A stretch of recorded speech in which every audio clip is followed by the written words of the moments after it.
3 nouvelles cartes Pokémon directement inspirées d'œuvres célèbres. Aujourd'hui, on va voir 3 nouveaux Pokémon et pas n'importe lesquels. On va avoir un Nigosier, un Colorior et aussi un Pikachu. Souvenez-vous, dans la précédente vidéo, on avait vu le cri d'Edvard Munch avec tous les Munch qui en ont découlé, Palkia, qui s'inspirait du tableau La Relativité de Maurice Cornelis Escher, et bien sûr, le Magirêve, tout droit inspiré des œuvres d'Alphonse Mucha. Et on commence avec Colorior 157 du bloc Soleil et Lune qui nous vient de la série Tonnerre Perdu. Cette magnifique illustration, on la doit bien sûr à Ken Sugimori. Et on y voit un Colorior qui peint avec sa queue.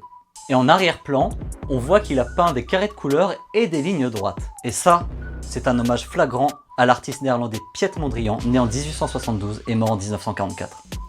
On le surnommait à juste titre le maître des lignes droites et le Super Saiyan des couleurs primaires et des formes géométriques. En un mot, le boss de l'abstraction géométrique. Et d'ailleurs, son idée c'était de représenter des paysages. Je vous laisse admirer le paysage derrière le Colorior. Place maintenant au Flying Cramorant et au Pikachu Beauty Looking Back. Ces deux cartes promo, on les retrouvait dans la Japan Stamp Box, fruit d'un partenariat en 2021 entre Pokémon Company et la Poste japonaise. Et pour ce projet, Pokémon Company et la Poste japonaise ont décidé de remettre à l'honneur des œuvres fondatrices de la culture japonaise, de l'ère Edo, qui avait d'abord été reproduite en timbre en 1948 et 1949. Et on commence avec le Nigosier 226 SP que l'on doit à Mitsuhiro Arita. L'œuvre initiale, on la doit à Hiroshige Utagawa.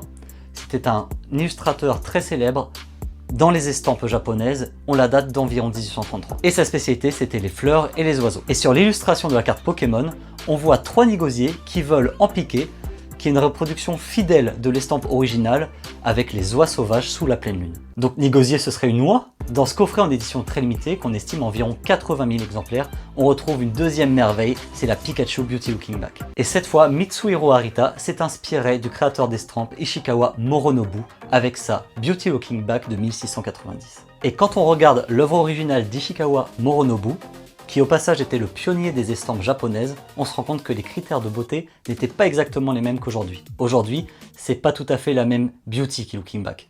Les vêtements, eux, n'ont pas trop changé. On a bien une nouvelle fois une geisha. C'est plutôt le visage qui a été retravaillé et affiné pour correspondre aux critères de beauté actuels. Mais surtout, ce qui est très marrant dans l'illustration, c'est que nous, on s'était un peu trompé à première vue en regardant la carte. Au début, on croyait que la geisha tenait Pikachu dans son dos et regardait vers l'avant. Mais en fait, quand on regarde mieux l'illustration, on s'aperçoit qu'elle le tient vraiment sur le ventre avec sa main en dessous et qu'elle regarde vers l'arrière. Preuve d'une extrême souplesse.